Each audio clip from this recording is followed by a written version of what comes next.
Hey everybody, welcome to the winter cycle of the Colloquium. Good to see old friends, colleagues. Thanks to Brett in Berlin, to Global Studies for hosting this, and thanks very much to Parag for joining us early morning in Singapore. Parag, what a good way to start this cycle. Parag Khanna, born in India, Kanpur, grew up in UAE, and comes with a very grounded sensibility of Greater Asia, which comes out in all of his books. And Parag, I think, seems like a modern day Ibn Battuta, voyaging, traveling across wide stretches with observations that are multidimensional and that come out in all of his books. A sense of geopolitics that ranges from Sun Tzu to American Pentagon, Georgetown University, a British sense of critical political economy and geoeconomics, London School of Economics, a sense of politics and technology, business and finance. And the difference is that, I was just reading The Second World and his observations on Central America, on Kazakhstan and Uzbekistan, very perceptive, evocative, and synthetic in sensibility. These are the kind of books that prompt you to open an atlas on the side to see exactly where is this. Different from Ibn Battuta is that Parag is also a futures thinker. He has an organization called Future Map. And mapping and time are two key variables in his work. Recent is an article in Time magazine, how we must adapt to climate change with new Manhattan projects, and an article in Foreign Policy about the 21st century doesn't belong to China, the United States, or Silicon Valley, but belongs to the internet. And now, because of the character of the platform with Parag, we adopt a format. Parag opens with a discussion of his recent work, Move, and then we move into a conversation a bit wider about his other books. Parag, very much welcome, very much thanks for joining us. Please, over to you. Thank you so much, Jan. Good morning, good afternoon, good evening, everyone, wherever you may be.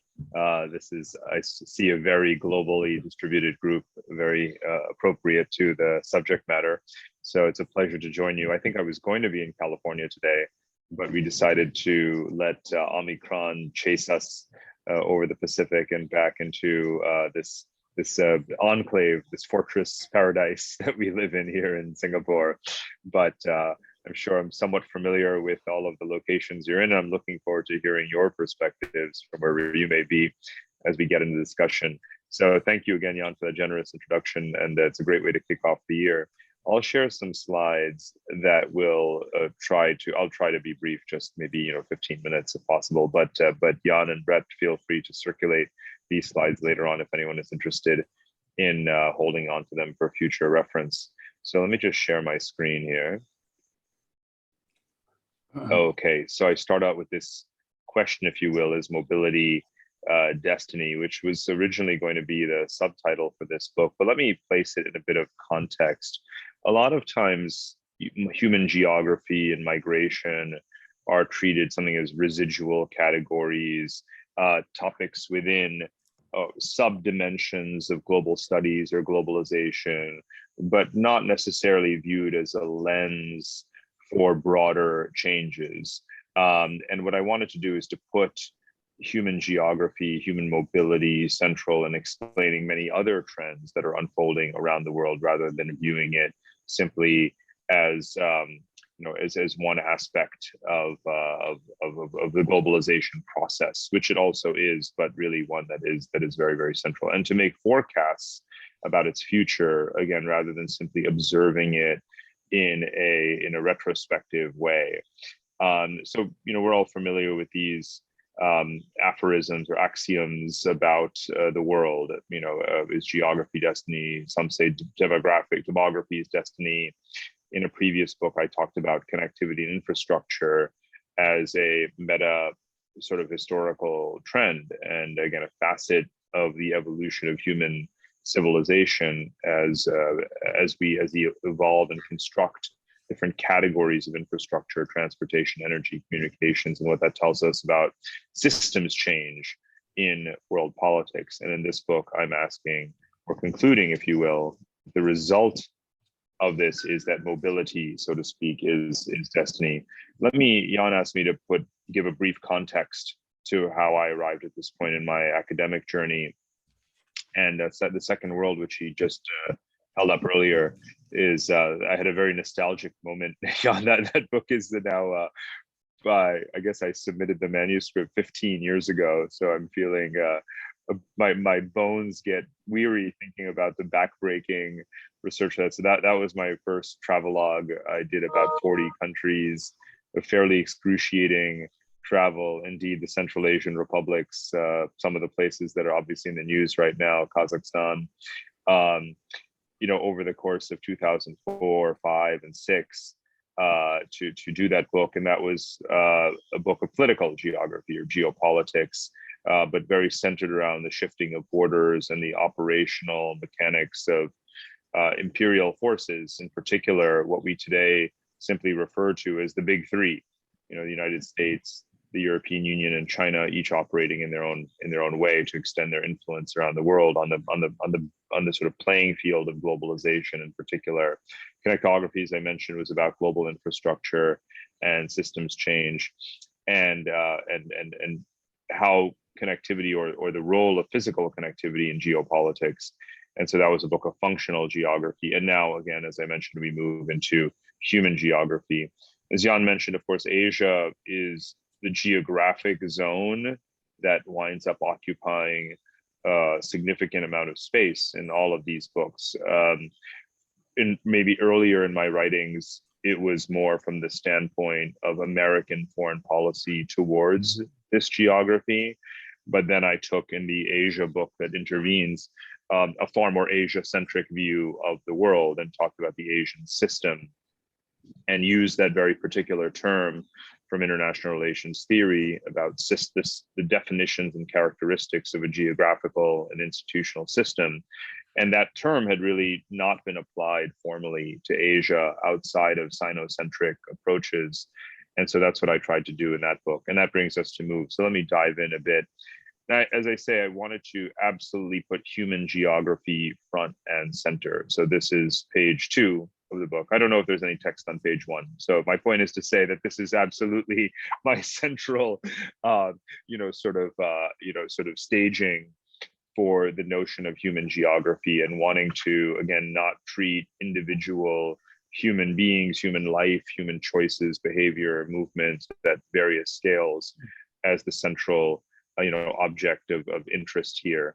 And human geography also to elevate that as a subdiscipline, to try and take this this interdisciplinary approach to explaining what drives our human geography historically, and as I say, to make forecasts about the future. And I liken it to climatology, right? Not just to migration. And this again is these are not interchangeable terms, right? Migration is simply one facet of a much broader question of human geography, which even includes our biological evolution and adaptation to new environments over time, past, present, and future. So human geography is an incredibly rich discipline. In America, it's an AP field, advanced placement field. It happens to be one of the fastest growing and is now one of the top 3 or top 4 selected APs in the entire country. So there's a good 250,000 American students who study human geography every single year. So putting it maybe just narrowly behind economics. So this is a fast growing area. I've engaged a lot with the American Geographical Society, which helps to structure the curriculum for the human geography AP. And this book is part of that curriculum now. So there's a whole study guide. There's hundreds of maps, actually far more than went into the book, that we've put in a study guide. So if any of you are teaching human geography at that crossover level, let me know, and we'll get you that study guide as well. Let me move down. So let's talk about not just human geography, but again, the context of geographies. And one of my points of departure in this book is to point to the need to reconcile 4 different layers of geography. And when people speak of geography, they often mean one or the other of the following 4, but not all at the same time in an attempt to reconcile them. And yet, to me, that is exactly what the central challenge of the global order is today, institutionally, is to find ways to reconcile these 4 layers of geography. The first being natural geography, which is itself, you might say, internally very dynamic as a result of, always, but most certainly today as a result of climate change, in which we have shifting geophysical characteristics of the world that are constantly changing this map. Maps of geography, maps of natural geography, physical geography are very often treated as static, right? We take the environment as a given. Of course, we can no longer do that. It's being affected by so many human-centric, industrial, and other sorts of forces. The second layer of geography is a political geography, where it's loading a bit slowly. Oops, I skipped over. Here we go. So this is the map that most classrooms and offices have hanging on their walls, some variant of this depiction of our bordered world. And let me say at the outset that this was one of my motivations, now not from an analytical, but almost a normative standpoint. And in all of my books, it's really challenged the idea that this is the de facto map of the world. For one thing, as everyone knows, it's quite arbitrary.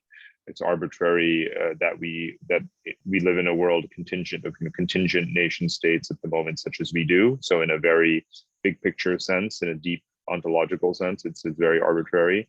But also, of course, these borders are shifting all the time, and it's also the map is also a consequence of climatological factors from the previous map. And it's also shaped by other forces as well. So as I was just referencing, my work with high schools and students, I've always found it rather lamentable that we raise children. If you think about it, you could walk into a kindergarten around the world, and to the extent that they have a map of the world, it probably is a political map.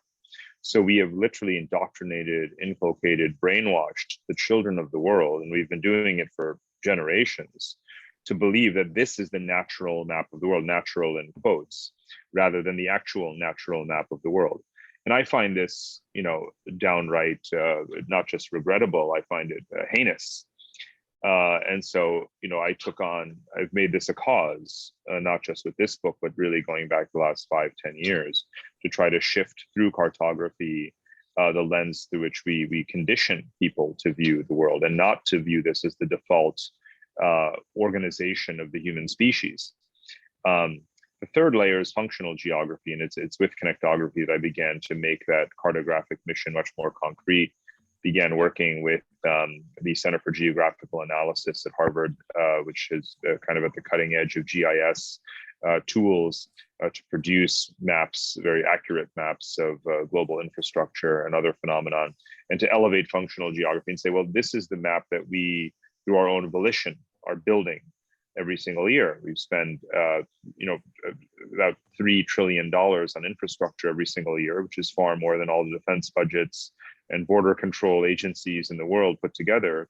We spend a lot more on infrastructure and on connectivity broadly understood than we do on division and borders and militaries, but not a single map that hangs in any of your classrooms or in any office around the world is this map, is this depiction of that which we are doing every single day to reorganize ourselves and to build the infrastructure and supply chains that underpin global globalization, and global interactions more broadly, in globalization itself.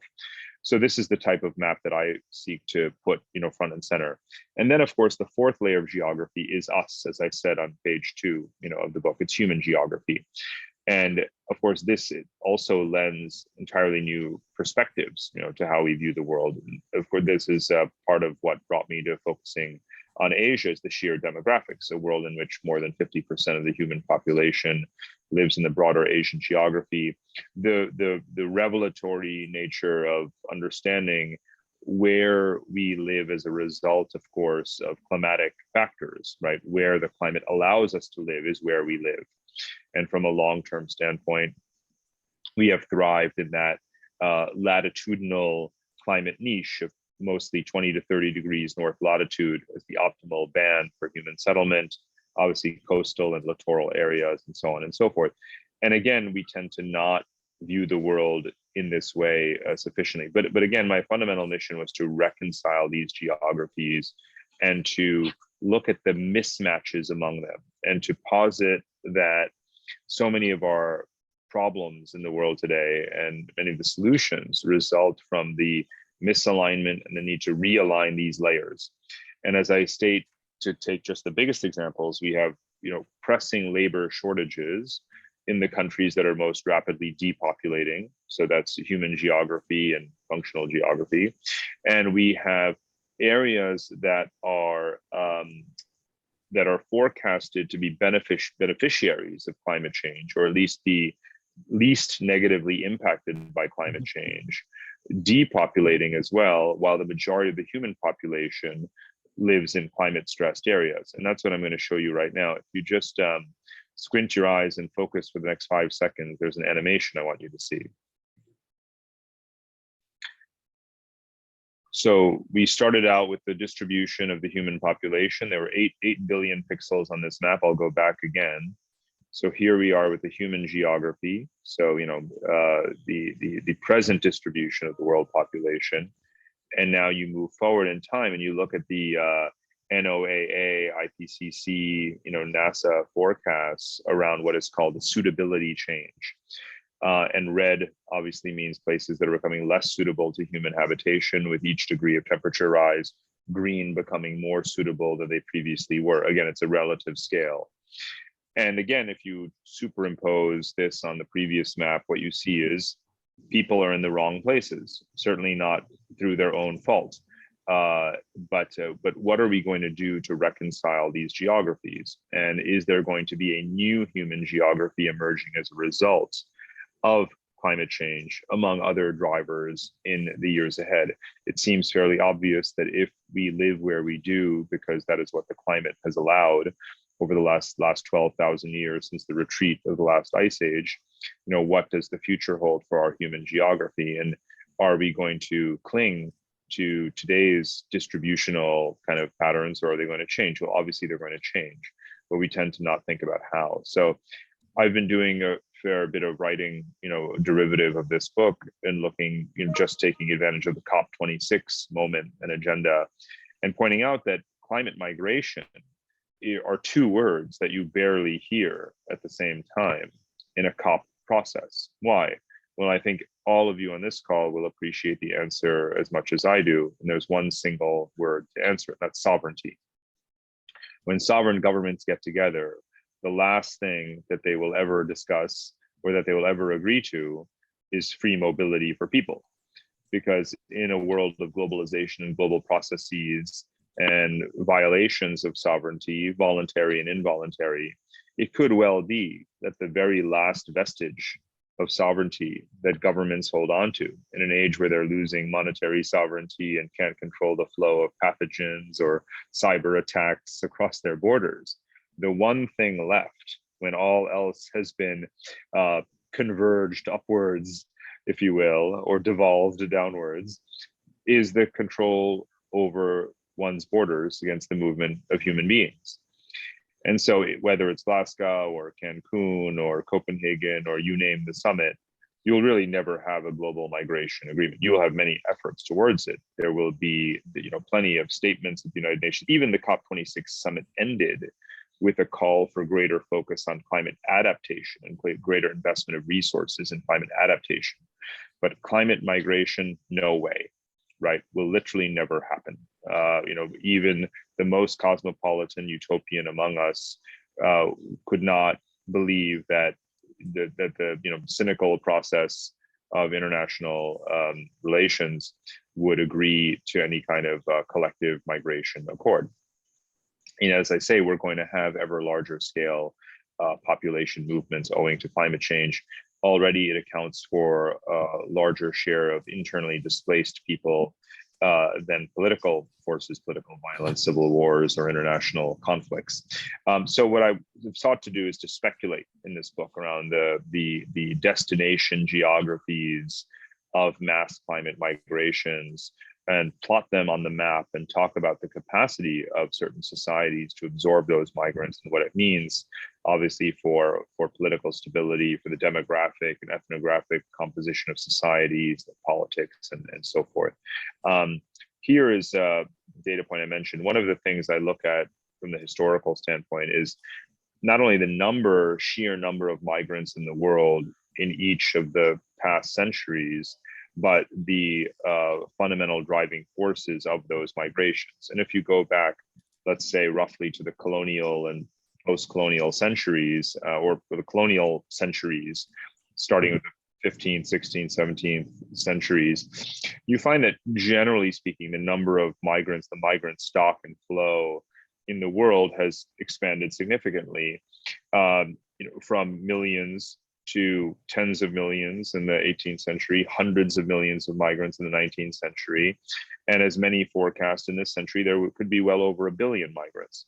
And the drivers of migration have tended to be a mix of political and economic. It could be the transatlantic slave trade. It could be migrations within colonial realms like the British Empire. Obviously, it could be famines. It could be the discovery of the New World and America as a destination for European settlers and migrant populations from Ireland to Italy.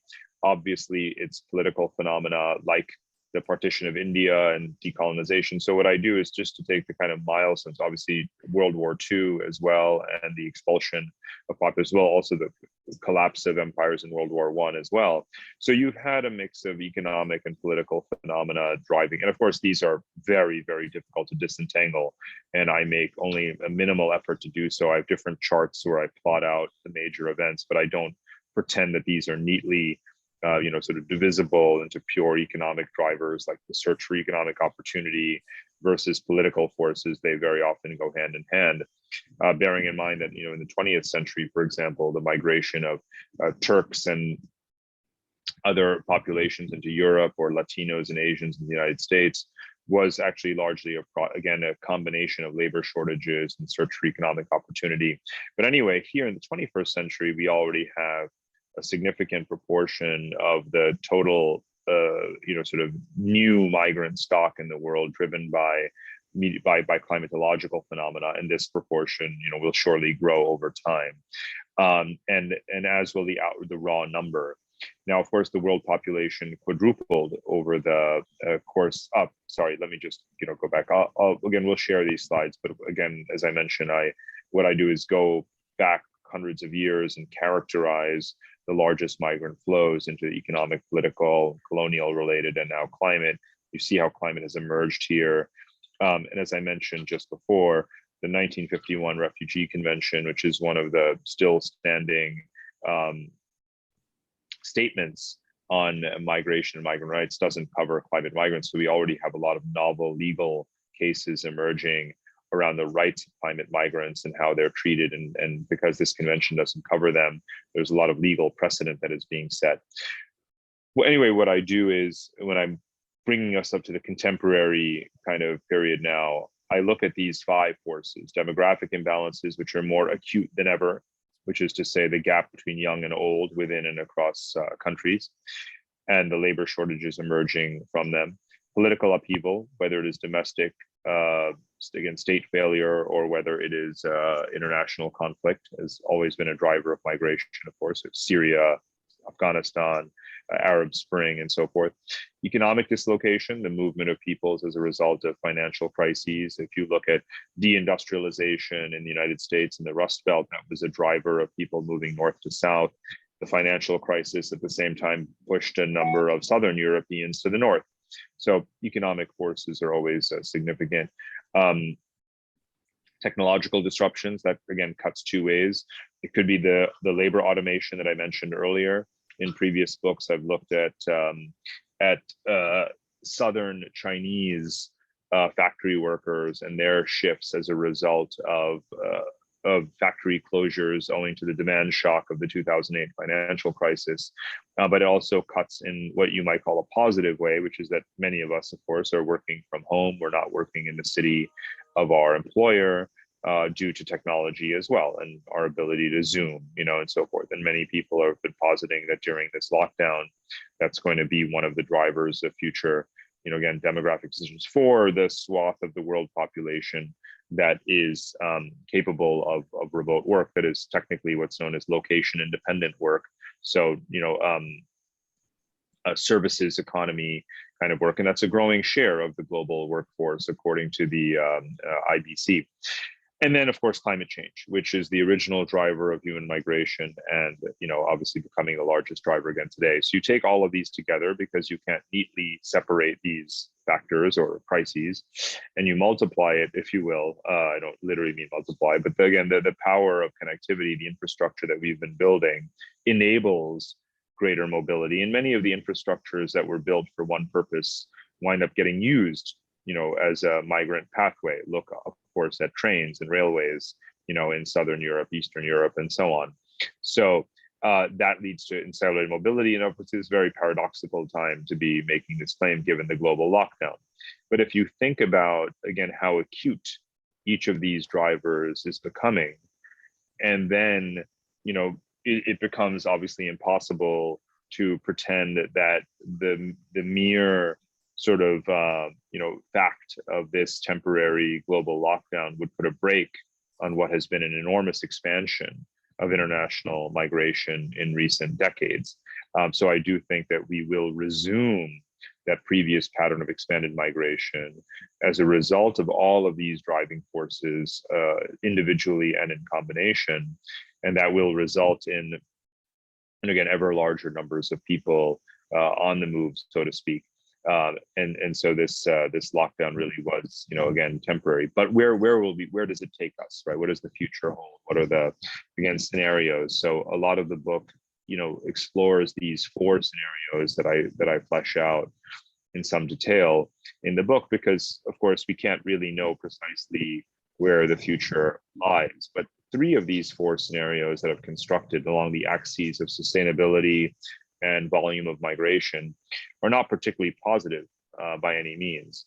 And let me say that all four of these are already true today. They're already visible. The art of scenario planning lies in taking signals that are present, evidence that is present today, and extrapolating from that. So we already live in a world of regional fortresses in which migration is severely restricted by countries of the North, at the national or regional level, North America, Europe, Northeast Asia, and in which they invest more in their own sustainability than in technology transfer to those places that would benefit from it. We already live in the so-called New Middle Ages kind of scenario as well, in which many people are becoming, scrambling climate migrants as a result of localized, climate events, without the ability to rebuild their lives in more stable environments.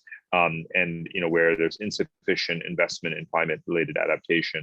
We already live in a barbarians at the gate scenario. Apologies, of course, for the terminology, which is, is a checkered but long history, in which you could, of course, can see the uncontrolled migrant flows in the U.S.-Mexico border or across the Mediterranean and in other geographies of the world, coupled with what I bring in that scenario is the land grabs, the resource competition, potential water wars, and these kinds of things. And we already live in a Northern Lights scenario where there is, in fact, a new complexion to livable habitats as a result of gradual migration processes. And Canada is an example of a country that sits, front and center, or a case study in that.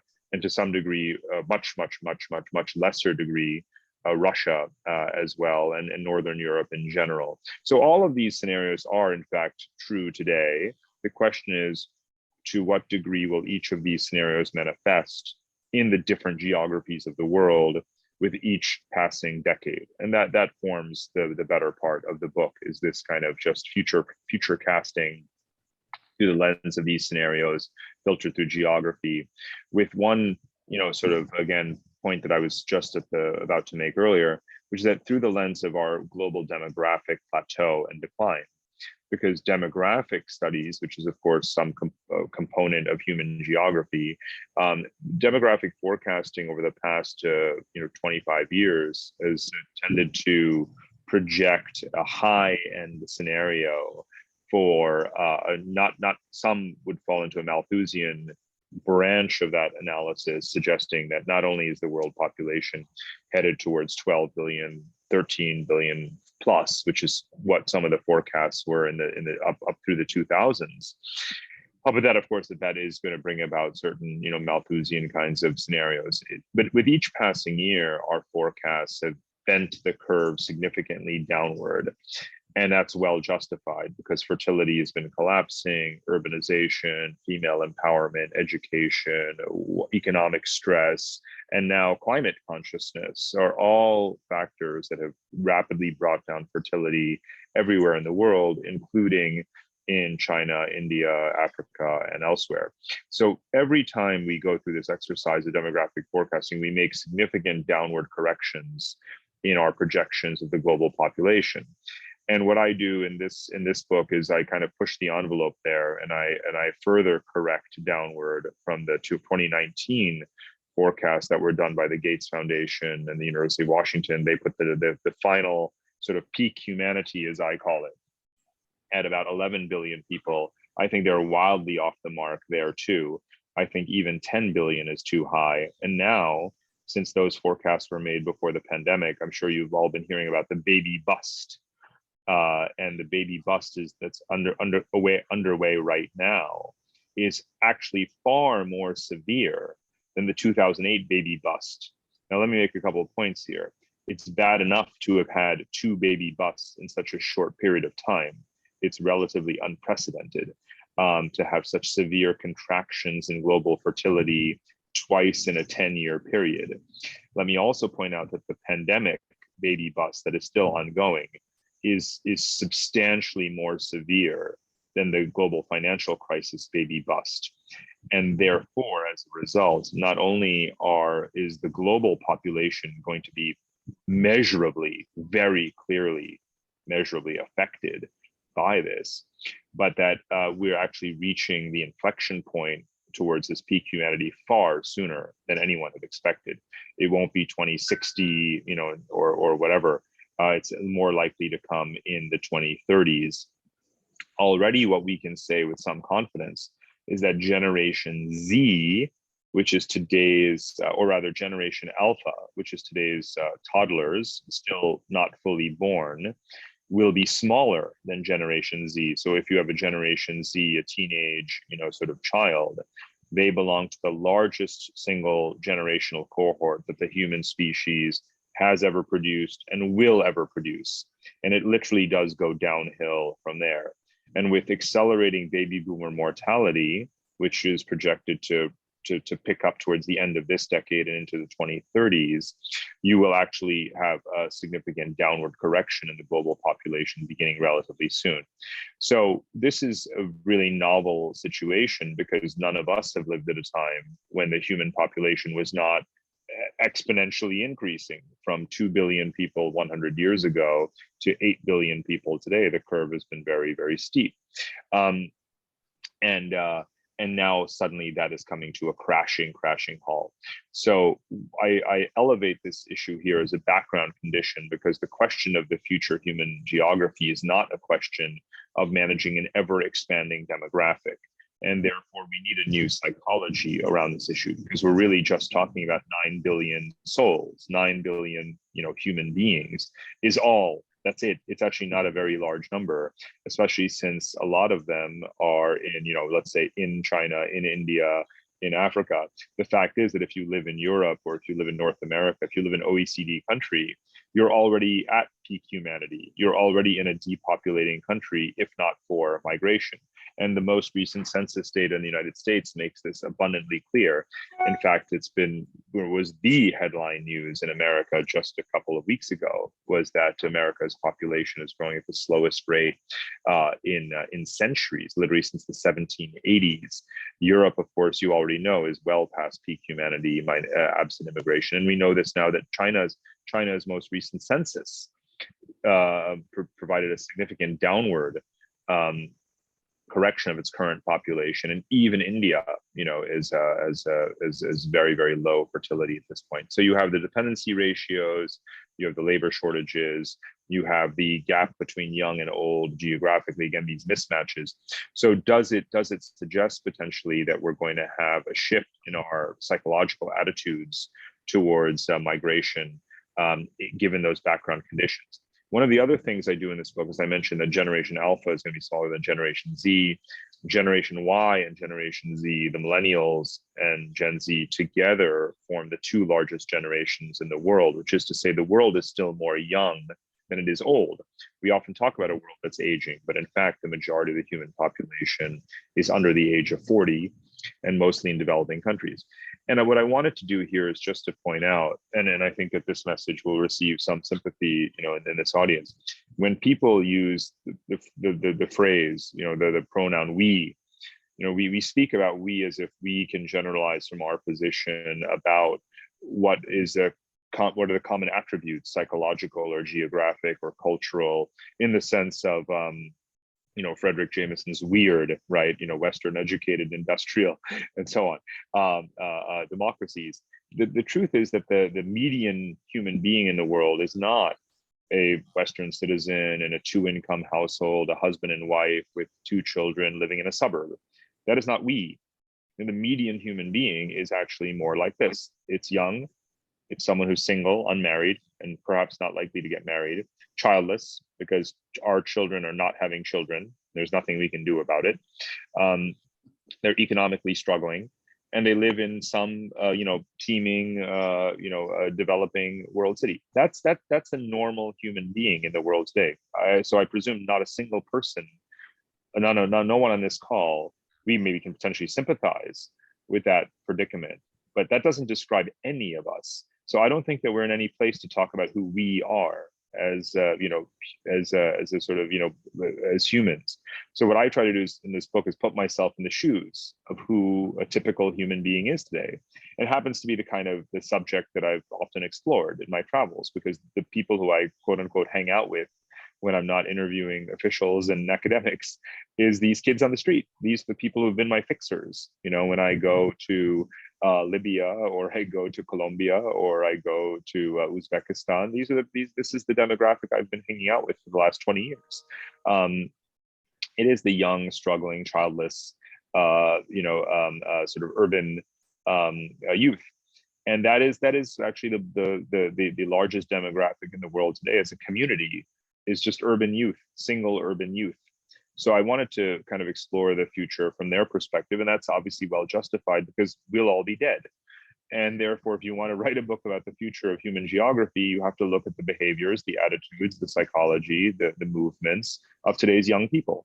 So I put at the center of this analysis a typical 20 to 30-year-old person, or a typical teenager today in the year 2021, 2022, and ask, well, where are they going to be in the year 2030, 2040, 2050, and why? How did they get there? What drove them there? What places welcomed them? What places rejected them? What types of communities are emergent? We have a lot of survey research around young people, qualitative research that talks about youth values, and three kind of signals emerge from that. Connectivity is a virtue for them. Sustainability is a priority for them. Mobility is viewed as a right, for them. And one of the things I point out in the book is that this is the first time where we can survey so many people, or just look at the Facebook metadata, and suggests that young people have more in common psychologically with each other horizontally than they do vertically with their own countrymen across generations. Now, I'm going to jump ahead because I've been speaking a bit too long here, but I go into some of this, sort of survey data and how it clashes with the ideas of nationalism and national identity as the kind of foundation of identity. When you look at again the psychology of young, what it tells us about again today's I characterize as relatively temporary blip of xenophobic populist nationalism in the face of the economic necessity of greater migration in the name of fiscal stability in northern countries. And I use certain issues as a lens to explain it, like military conscription policy and the evasion of conscription by young people in all countries that have conscription, and how nationalism tends to be a driver of emigration. So, we have this notion of civilizational states in the geopolitical literature today. But the funny thing is, we talk about these countries as if they're a harbinger of things to come, as if these strongman regimes are the wave of the future. But we often forget to point out that these are the same countries that people are leaving.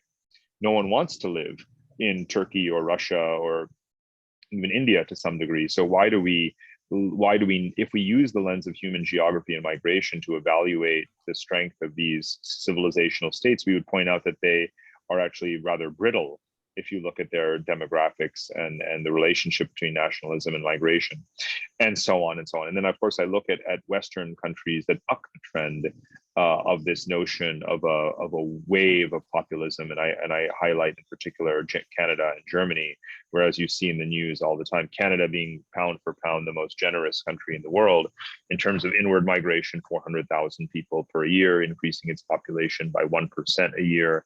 Germany being the only country in Europe with a growing population and labor force as a result of net inward migration.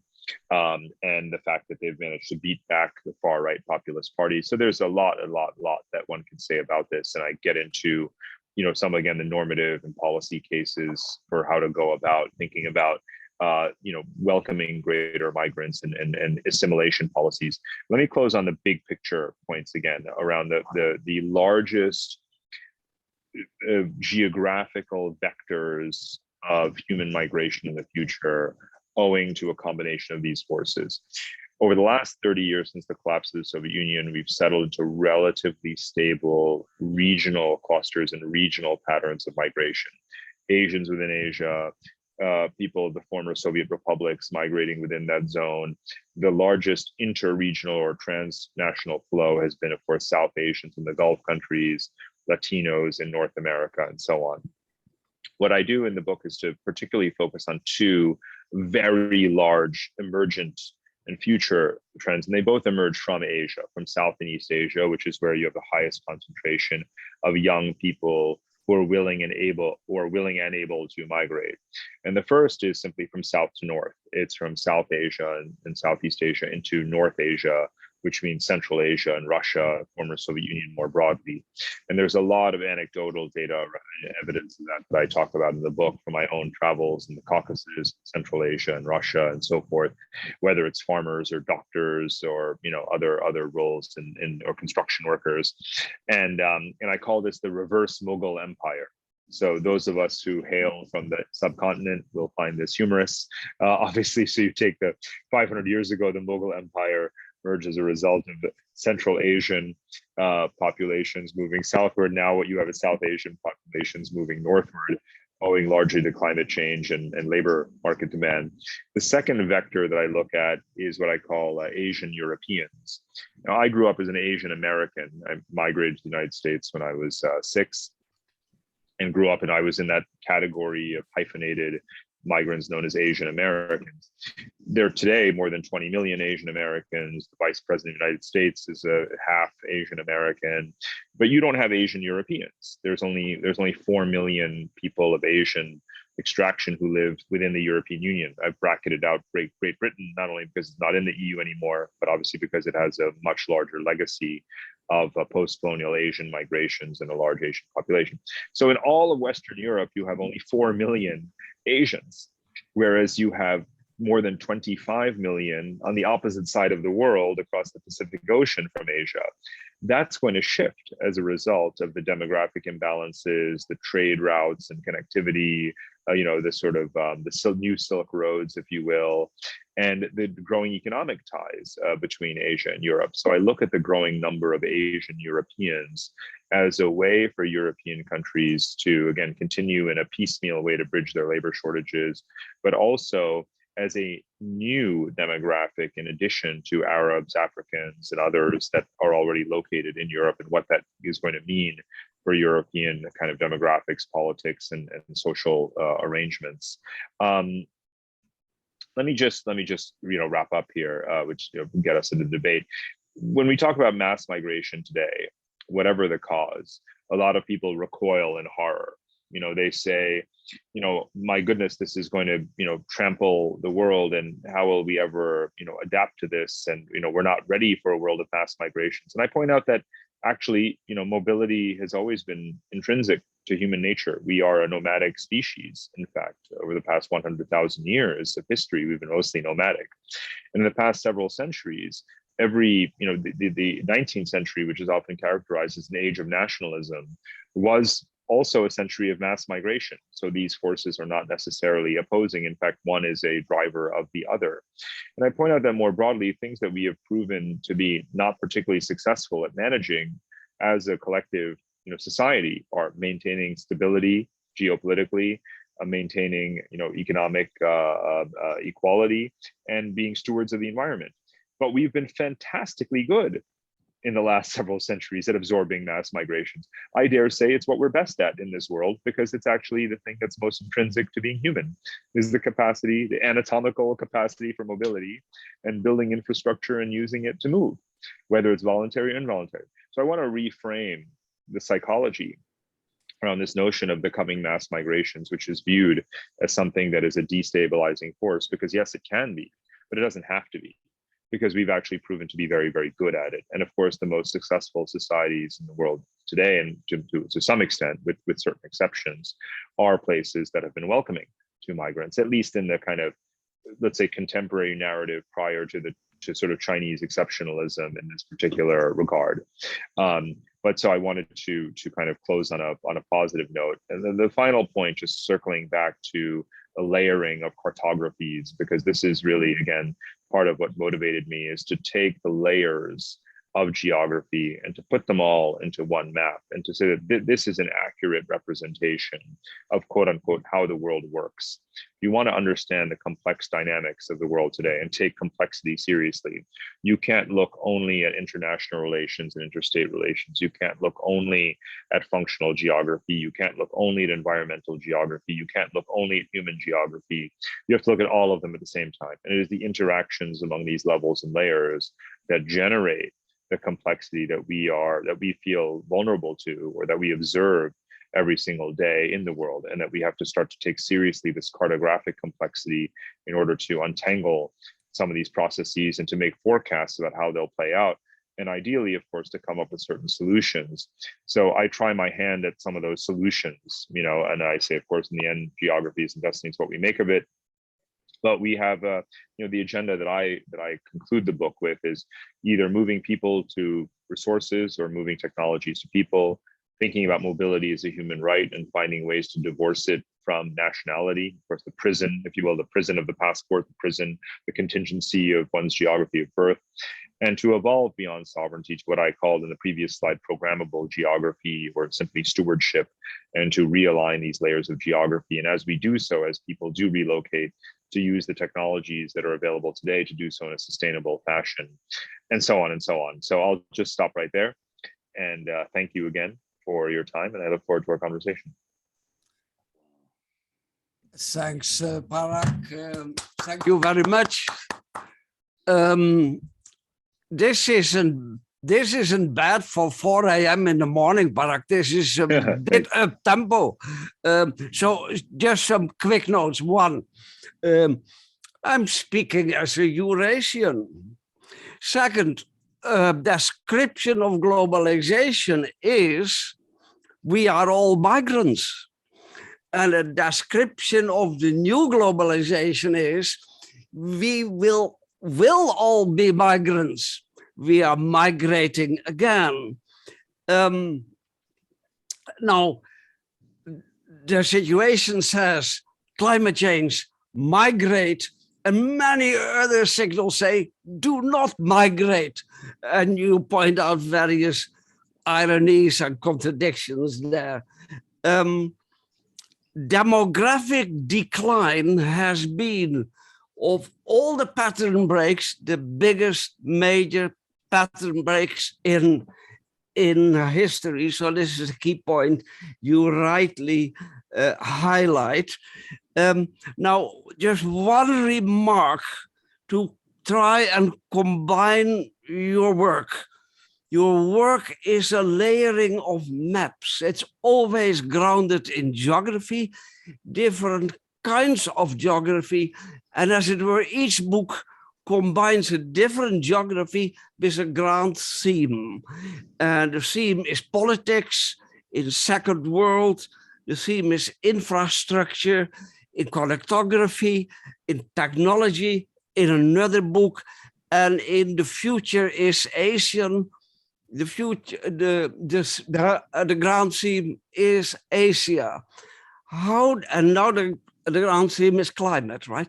How does the future is Asian combine with, interact with your new move book?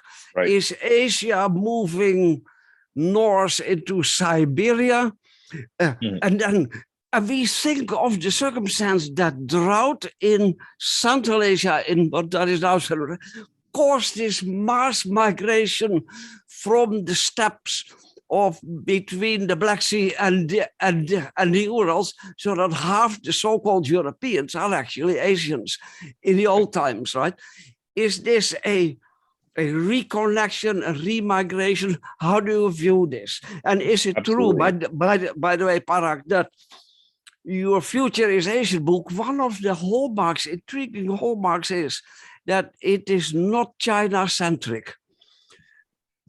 And this remains valid for your current approach. Here's a question just to start, please.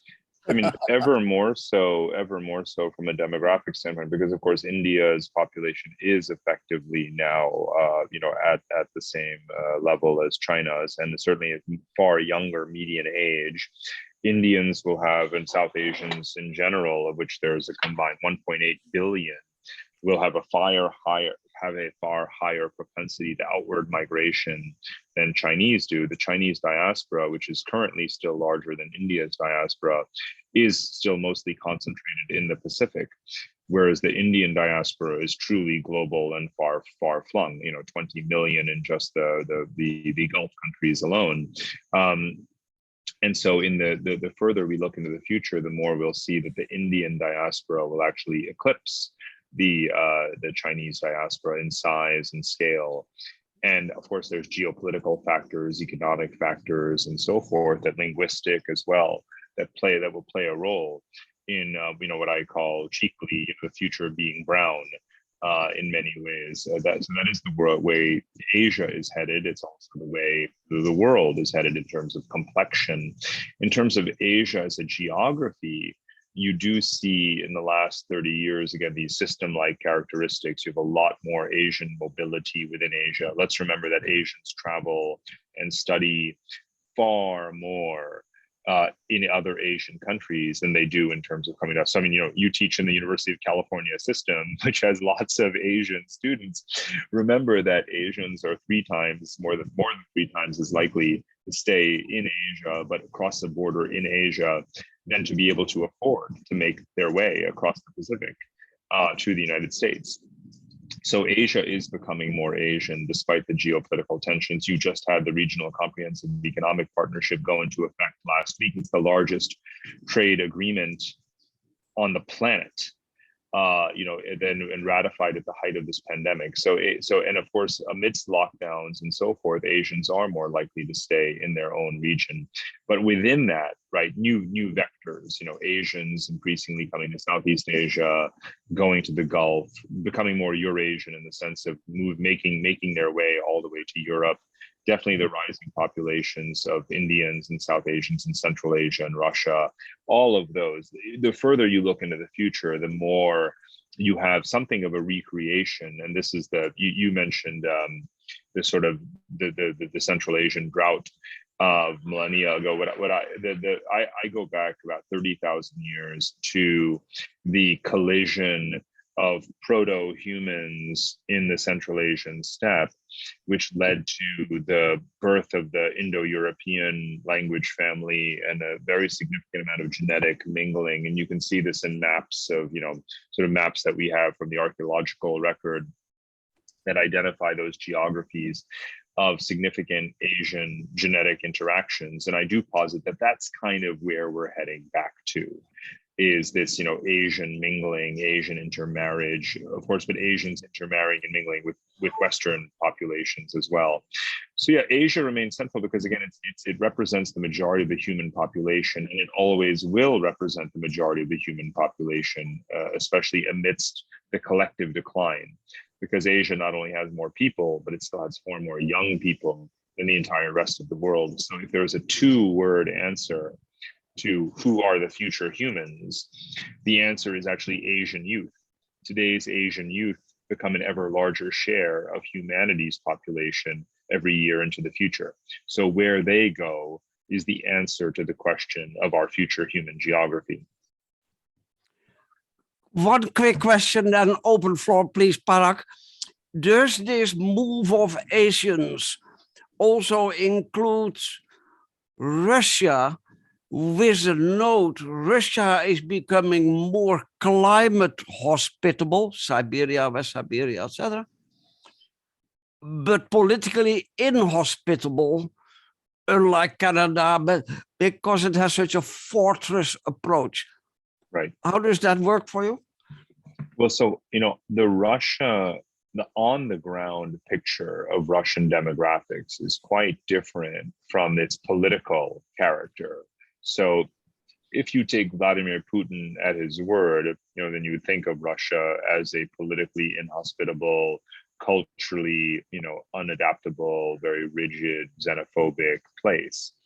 The reality on the ground, as I report directly firsthand, in the book and in this, particularly in the National Geographic essay, where I was able to bring in some more material, is that those individuals who are charged with actually governing Russia are mostly pro-migration, because they, on the one hand, have to bring about or engineer all of these schemes and economic modernization and infrastructural revitalization and taking advantage of the agricultural opportunity, Russia now being the world's largest wheat exporter, and they don't have the people to do it. So you have Chinese investment in railways and pipelines, and you have and so forth. But you don't have enough farmers, you don't have enough factory workers, you don't have enough construction workers.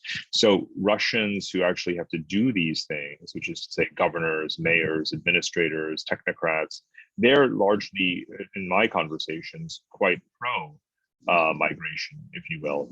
And so I do think that you will have a controlled, if you will, increase in migration into Russia that is effectively inevitable, because Russia has really one of the worst demographics in the entire world in terms of depopulation as a percentage of its own population, mortality, and so on and so on. So Russia is not yet the Eurasian Canada. It will never be the Eurasian Canada. There's not going to be a Justin Trudeau of Canada as a successor of, as a successor to Putin.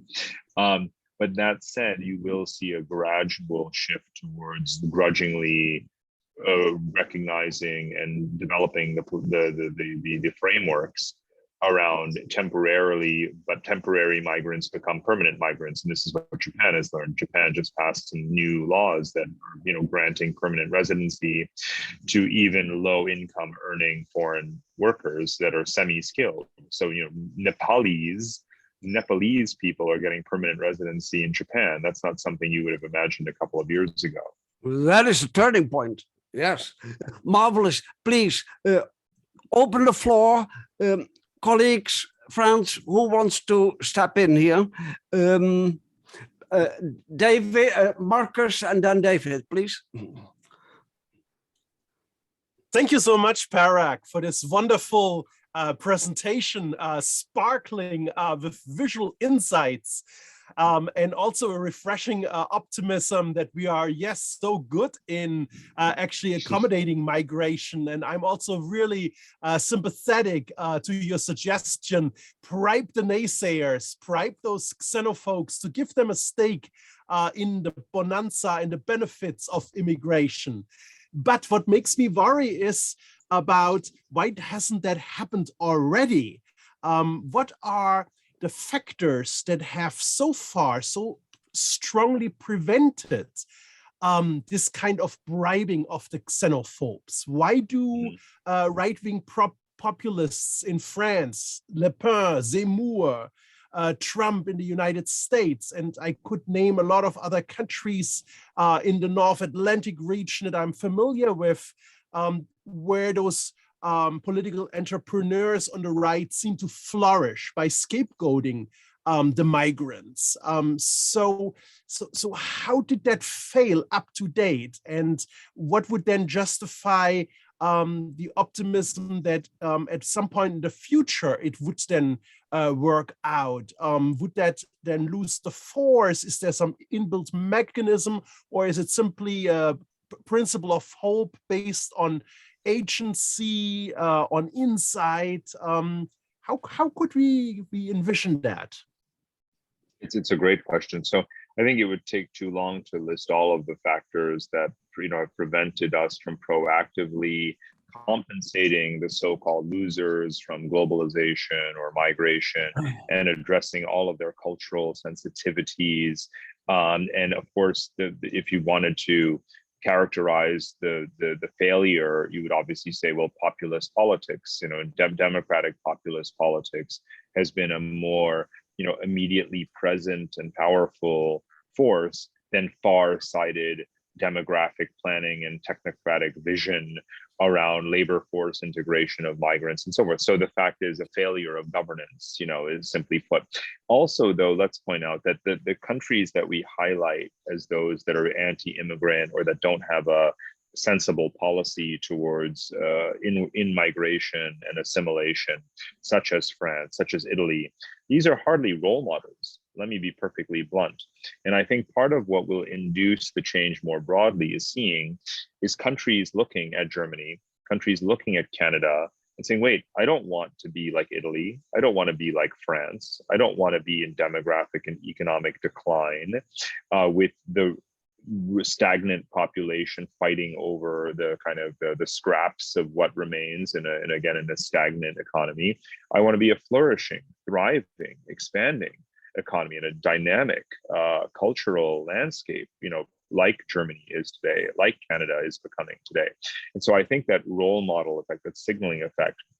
Now, if I were to do a Google search of the number of hits for the name Viktor Orban over the last 5 years, and compare that with the number of Google hits for Justin Trudeau, you would find that Viktor Orban, this utterly irrelevant peripheral figure from a very small, Central European country, gets an outsized degree of attention in Western consciousness, as compared with a country that is countless times larger, literally, as well as more significant to the world, which is Canada, and what it's doing in immigration. So we have this bias, of course, towards negativity, bad news, and so on. But I do think that, again, who wants to be like Hungary? Who wants to be like Italy? Absolutely no one. And the demonstration effects, whether you're talking about immigration policy or whether you're talking about economic reforms and countries joining trade agreements, demonstration effects are by far the most powerful conditioning factor or one of the most powerful factors in political and policy change, because countries, leaders realize, I want to be like that. I want to copy that. And sometimes it's in resistance to domestic factors, and sometimes they're sort of pushing on an open door. So it varies country by country, but there will be more bribing of naysayers, but less need to bribe naysayers, because again, look at the demographics. The far right demographic is elderly. The Brexit voters are older, right? The AFD voters are older, and this kind of thing. So I view this in a way as organically happening anyway. But I do think that it would be smart to do so in a strategic, proactive, future-oriented way. And I strongly support far greater social spending on assimilation policy, whether it's language, whether it's skills training, whether it is, sort of just promoting national civic identity through national service. I spend a fair bit of time on that in the book, and characterizing countries according to those that have those strong assimilation practices versus those that don't. David, please. Gotta love maps. Matthias. Yeah, thanks so much, Marcus. Great question too. Parag, wow, gotta love maps. It's really amazing. And thank you so much for getting up so early for us. And not at all. You've given such a wonderful, hopeful spin to a lot of this. And those of us who have lived many years in Asia kind of expected that this was going to be happening anyway. I'm wondering about the roles of media, social media, AI and so forth going forward. It sort of touches on what Marcus was just asking about. And also, I view this country, the United States, as really dangerous for the rest of the world, and would be interested to hear your thoughts on that. So a couple of things in terms of technology and social media. I think, and we've tended to characterize it in a one-dimensional way, which is to, kind of through the presentism of fake news and, misinformation and this kind of thing. But the most fundamental role that communications technology, in my view, has played in the area of migration, not just communications technology, but also financial technologies, has been positive, because it's enabled diaspora communities to remain connected, and it's created entire gigantic economic ecosystems of diasporic contributions to their economies. So if you look at the Philippines, Mexico, India, and just look at the rise of, again, fintech and micropayments and, cryptocurrencies and so forth, we're talking about hundreds of billions of dollars of added capital flows within ethnographic groups, diaspora. So I think that's extremely important. The second is the way in which it's facilitated chain migration. I mean, part of the reason that you have ever more Asians coming to the United States is precisely because they've stayed connected, they understand better what's happening, and then you have migration biases towards chain migration and family migration. So you have, migration begets more migration, and technology actually plays a role in that, in the communications factor, and people kind of saying, let's stay in touch and let's move people over, and let's use, again, various, technological platforms to create these professional and other sorts of communities. So that's generally positive. And then there's the role of technology, again, in enabling remote work, right? Which again applies to hundreds of millions of people already, and even more in the future. All of those are technology, right?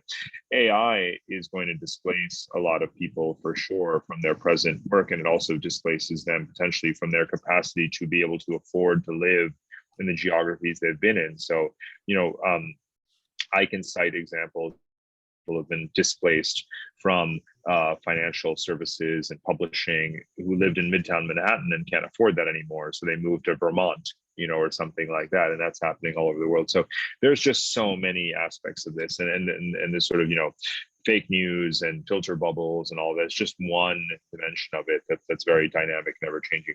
In terms of the US, and if we look at the demographics of the United States, in 20 years' time, we will for sure look back and say, Trump who?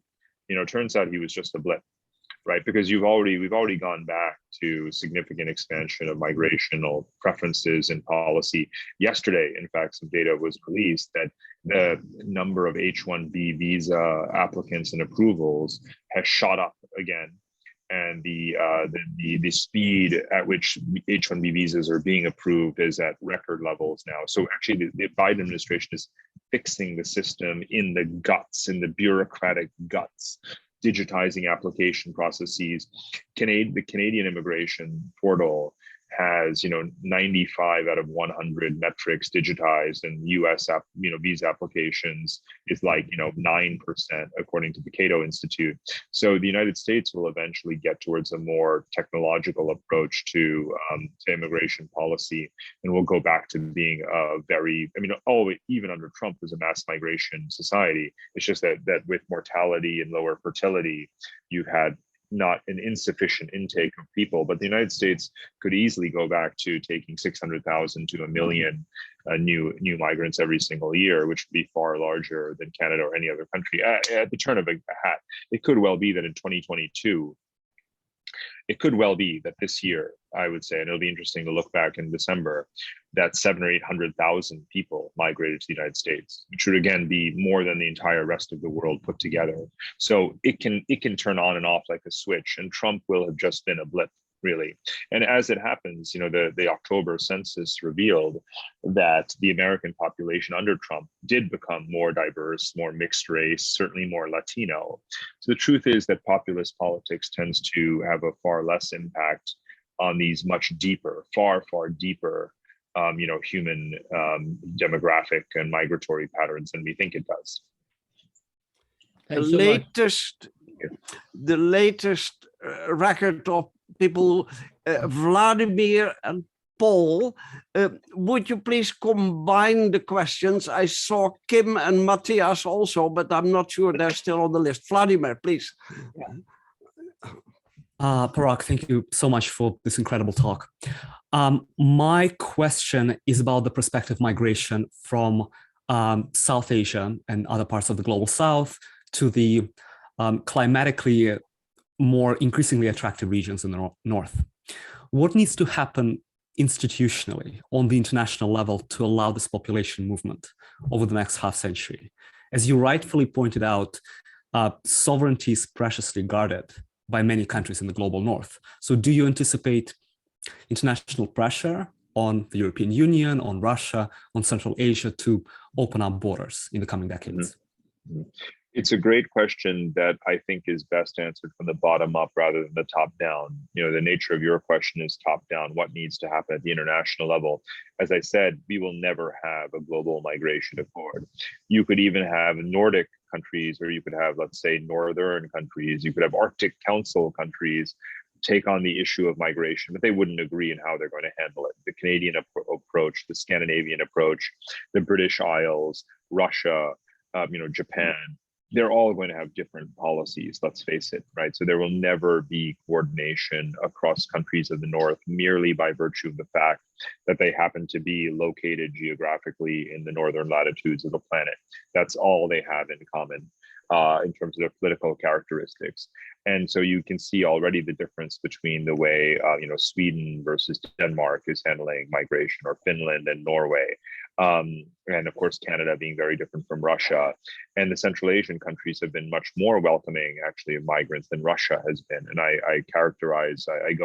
explain in the book the difference between Kazakhstan and Russia in terms of Kazakhstan actually embracing its role as a demographic melting pot. It's been quite cautious, obviously, about the significant influx of Chinese people, but it's been very welcoming of again, other Central Asians, as by far the most dynamic economy in Central Asia and the largest geographically, and of other Asian populations as well, whereas Russia has been less so. So again, they each go in their own direction in this regard. Now they will, by necessity, where they border each other, they will have to find ways to cooperate, of course. But international pressure on migration issues tends to, as you well know, have almost no impact whatsoever, because again, countries do not, if European countries are actually willing to suspend the Schengen Agreement, you can't possibly pretend that countries with far less commitment to either the international law or their own European law or the normative aspiration towards greater migration and the right to migration, that they would do the same. So again, this is an area where it's correct to be cynical. So I think that one has to posit to Russia, and put to Russia, and as I do in conversations in Russia itself, that this is in their best interest and that they should have a proactive strategy of assimilation. And again, I actually see positive signals on the ground. I quote specifically the Far Eastern governors and administrators who tell me that they want to see a more sensible migration policy. I actually believe it can happen without any kind of divine or supranational force compelling it. Please, Paul and Kim Sipes. Yes, so thanks so much for your talk. I'll try and make my question short. So I'd like to know the relationship between migration and sustainability, which you brought up, and in particular the notion that one hears a lot about sustainability. Environmental sustainability requires a sense of place, a sense of attachment. You hear this most often in indigenous cosmologies, where the sense of place is in stewardship of the land, is a responsibility which carries over generations. And so that seems to clash a bit with your idea of migration, where land is not territory, it's just space and not place. So I wanted to sort of ask you about how you see sense of place and sustainability and migration coming together. Well, that's a great point. I mean, I would like to think actually that we would have a synthesis, amongst these perspectives in which we learn from those indigenous cosmologies and embrace, and as I do in that slide, as you saw in the book, embrace the language of stewardship. And stewardship is very much a place-based attitude, right? So, cultivating our own garden and preventing the tragedy of the commons kinds of effects that may occur as a result of significant mass migration. So stewardship is not only, though, something that is, spiritual or cultural, it ultimately comes down also to economic and technological practices. And so I think that sharing those practices and implementing those practices at a larger scale in the geographies that we seek to conserve is very, very important. Because on the one hand, you have the moral obligation and the inevitability of rising populations in these pristine geographies that are the historical, sort of location of indigenous populations that have managed either by virtue of their practices or by virtue of the fact that their populations have been small to conserve those habitats. But with a population influx, you still want to maintain that conservation. But let's face it, it's not going to happen purely through organic means as populations grow, because we have that tendency to industrialize geographies as we colonize them. And therefore, we have to bring in some of the proactive technological elements around how you do sustainable housing, how you do circular economic practices around rainwater collection and wastewater treatment and recycling and materials recycling in the built environment, hydroponic and aquaponic agriculture, and obviously battery power and solar renewable energy and these kinds of things. And all of that is going to be necessary, layered on top of ideally a consciousness that continues to permeate this future, in which we're thinking more in terms of stewardship and less in terms of sovereignty. So I'd like to think that there isn't a sort of, a dichotomy or a clash between what I'm characterizing as a sort of materially, kind of more or less irrevocable future, and the kind of the positive characteristics, of the stewardship mentality as you're describing them.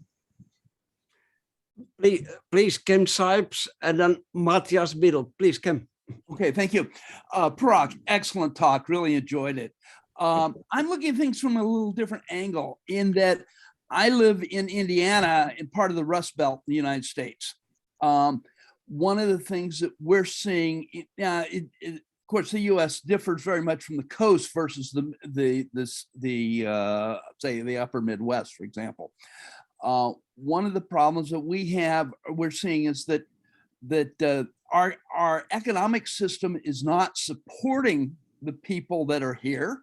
That's why they're migrating outward to the coast, or that's at least part of that. But also the question of capitalism in climate change. I would argue that capitalism is causing climate change, and that if we're going to stop climate change, we've got to challenge the idea of capitalism. So this falls into my work with workers and seeing in talking about globalization, both a top-down and a bottom-up globalization based on different values and things such as this. And it sounds like you're assuming, and correct me if I'm wrong, but that you're assuming that things are going to continue as they are.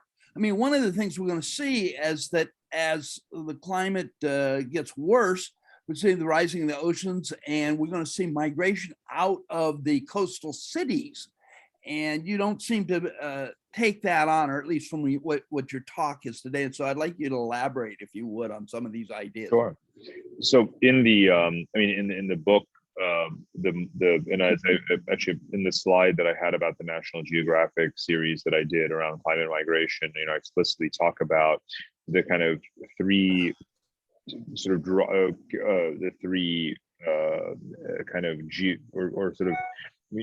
coastal to inland is going to be one of the biggest shifts. Right. South to north, obviously more broadly, amidst that, and from low-lying to elevated area. So those are predictable patterns, if you will, of flows. And what that means for, in a way, the fact that the urban centers, pillars of the world economy that drive our global capitalist system are actually coastal, maritime cities, whether it is New York and Los Angeles or London and so forth. So are there going to be adjustments in the geography or the locus of commercial activity? Yes, and that's something I talk about. The fact that you have high demographic growth, growing economies in whether it is Canada or elsewhere where populations are reconcentrating, that's going to be a feature over the medium to long term in terms of the centers of the world economy, so to speak. But economies are becoming more regional and localized at the same time as they introduce these practices, these sustainability practices around more local procurement in industry and even in agriculture. So places are implementing these circular practices within capitalism, you might say, and capitalisms are taking on different forms in different locations as we move away from a world of far-flung, just-in-time global supply chains towards more localized, more regionalized economies. You can see this happening in North America with the U.S., Canada, Mexico trade agreement under the Trump administration, and this is going to be one lasting effect of the Trump administration, is that the United States trades more with Canada and trades more with Mexico each than it does with China. So North America is becoming a regional system, right? And those supply chains are restructuring and reorienting. At the same, of course, there is a rising trade deficit with China, but the overall volume of trade with China is flat. And it could well decline, especially in the aftermath of this pandemic, where a lot of the rising imports was due just to production delays and disruptions and so forth. And Europe as well is pushing very hard towards greater circularity, and its industrial policy is pushing in that direction. And the same is true of Asian countries. If you think about China and its dual circulation policy and its import substitution industrial policy, and India is doing the same. So we're not, yes, there is a global economic system, there is global capitalism, there is a global financial system as well, but there are increasingly these walled gardens, if you will, within them. And you can see this in everything from industrial production to data privacy policies, which are quite differential. So we're moving into a patchwork kind of world where whether it's capital or whether it's people, industrial activity, and the locus of those gravitates into these centers and tends to produce mostly for those centers. So you can, on the one hand, even if we didn't agree in our critique of capitalism as a driver of climate change and these forces, and we actually do happen to agree on that, we can still posit that the future outcome isn't really a global reform. It's a sort of a dissipation, dispersal into these different localized systems. Okay, thank you. Matthias, please. Thank you. I sympathize, of course, a lot with all what you said. I have nevertheless two questions. One is, I would like to understand, how do you come to your figures? So there was one slide which touches a little bit in my field with history, And when you say that 75% of all migrants in the 19th century migrated for political reasons, while in the 20th century for economic and climate reasons, I wonder where the hell have you these figures from? Yeah, so that's one.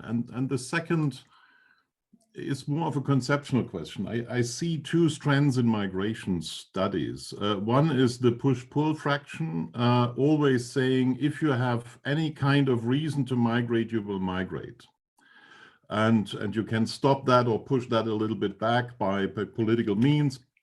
But in fact, there will be no real stop to that intention to migrate. And others calculate how many migrate even under the worst conditions. So the one strand comes to estimates of 1/3 of the population will be on the move. The other, let's say, calculating on the basis of historical experience with an outbreak of a volcano, with earthquakes, with deep economic crisis, with war, come to 1, max 3% of the population. So in fact, we have two scenarios. One is there's a majority of the people in the future on the move. The other is it will remain a very, very small minority that is in fact really mobile in the sense not going to the city center. Right. Germany was confronted in the early 1990s with the expectation that between 50 and 80 million Russians will come out of 180 million Russians. Yeah, of course they never came. So this push-pull fraction in the social sciences goes very much together with this kind of sovereignty panics we see among populists in governments, etc. Recently in Germany, we got a net income of migrants from less than 100,000. Yeah, because millions and millions of people went back to their countries of origin because they tried to attract their own population due to the demographic scenarios. So how do you decide on which material basis when it comes to data, you decide for which narrative? Excellent. Okay, let me take this in reverse order. First of all movement, whether it is away from home towards a destination country or returning from a destination country, is part of my story, right? It isn't really a unidirectional story of them coming to us. And as economies rise and outperform, they have often drawn back members of their own diaspora. I've actually looked at this over decades when the Turkish economy has been on a positive trajectory, and when there's been a perception that Turkey is, sort of on the make in terms of stability and industrial growth. Turks have left Europe and gone back to Turkey, for example. The US-Mexico migration has been in recent years net zero, because many Mexicans and Mexican Americans have gone back to Mexico to take advantage of lower cost of living and dynamic commercial, opportunities. But that too constitutes migration. During the pandemic, the largest movement of people at all was South Asian construction workers, guest workers leaving the Gulf to go back to India.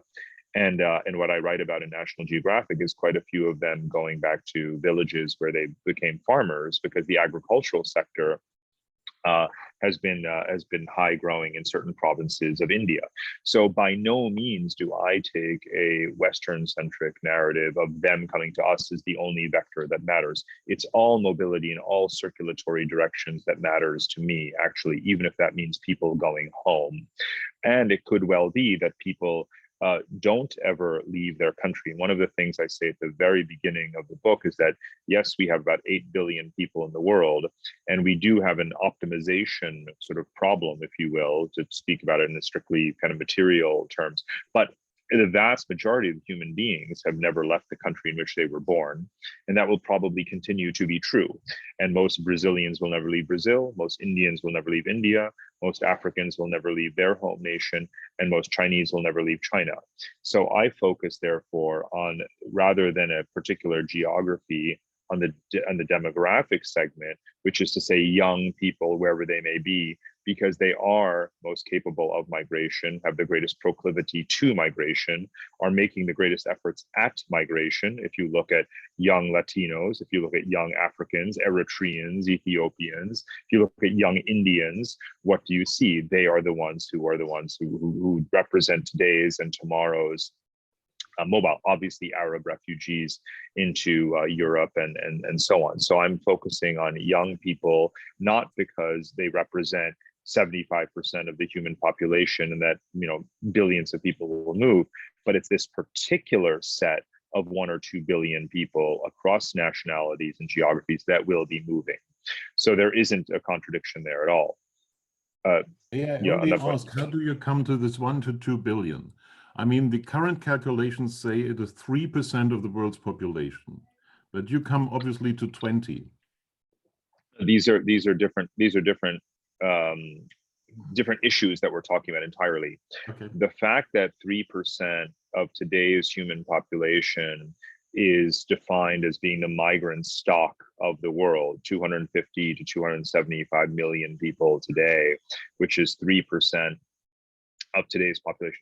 First of all, I disagree with using that particular metric, in other words, using percentage as a unit to characterize this issue, because the world population quadrupled. It is the worst statistical sleight of hand to minimize the issue of migration, to simply say, oh, look, it's steady, it's 3% of the world population, and it was even higher a century ago. The world population was less than 1/4 of what it is today. So this is an issue where we should be talking about absolute numbers, not percentages, because the fact that we're talking about close to 300 million people is a much bigger deal than if we're talking about merely 15 or 20 million people. And that distinction is entirely erased when we simply say that, oh, well, it's still about 3% of the world population, so no big deal, because it is a big deal numerically. And this is an area where the number matters a lot more than the percentage. Secondly, I don't conclude that there will be, 1 or 2 billion people crossing borders. I talk about, and one very important thing about migration, and I could have said this up front, I certainly do in the book, but international migration is not the barometer of migration, right? Most human migration is, of course, internal migration. And the change in one's material circumstances can be as or more significant while remaining within the borders of one's country without ever having to migrate internationally.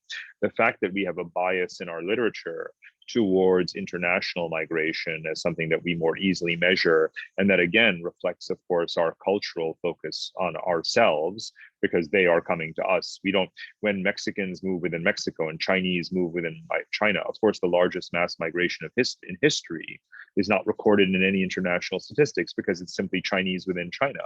But that has been one of the most seismic events in the international political economy has been the consequences of Chinese moving within their own country. Has been the greatest earthquake in the world economy perhaps ever. So by no means do I take a domestic or international only bias. Only in this conversation I have, and I try not to be Eurocentric. In terms of your very important point about, again, the characterizing the drivers in these neat categories of political, economic, colonial.